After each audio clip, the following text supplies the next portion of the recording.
The war in Israel is prompting concerns for domestic security threats here at home. Law enforcement agencies across the country on high alert as Hamas called for that day of rage. Let's bring in ABC News senior investigative reporter Aaron Katersky for more.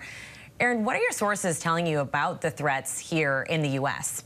There are no specific threats, Elizabeth, but the fear that this day of rage call, mainly online, has inspired, that is real. And police across the country heard it and sought to reassure synagogues and religious schools and mosques and other places where people on both sides of this issue gather that there were going to be extra police out there to make sure that they were safe. And we've seen different demonstrations around the country today. We've seen police at different synagogues and schools throughout the days of the last couple of days since the Hamas attack on Israel. And that's expected to continue into the weekend as the Jewish Sabbath falls. And what about these large rallies happening across the country? What can you tell us about what is being demonstrated? What are those rallies about, Aaron?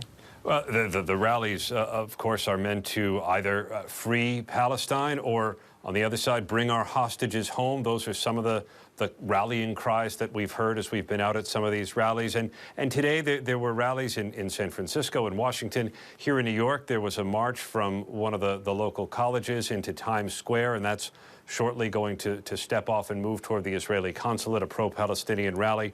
And by and large, these have been peaceful.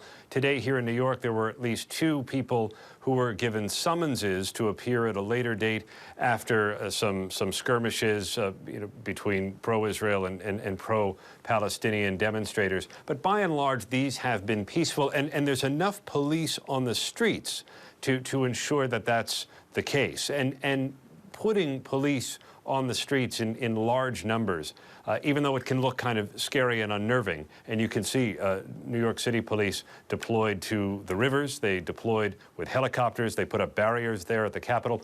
All of that is meant to have a deterrent effect because it's been shown that when there are police there in large numbers, it does tend to discourage people and reduce the enthusiasm for any violence. And good to hear that we haven't seen that violence so far today. Aaron Katersky, thank you. Hi, everyone. George Stephanopoulos here. Thanks for checking out the ABC News YouTube channel. If you'd like to get more videos, show highlights, and watch live event coverage, click on the right over here to subscribe to our channel. And don't forget to download the ABC News app for breaking news alerts. Thanks for watching.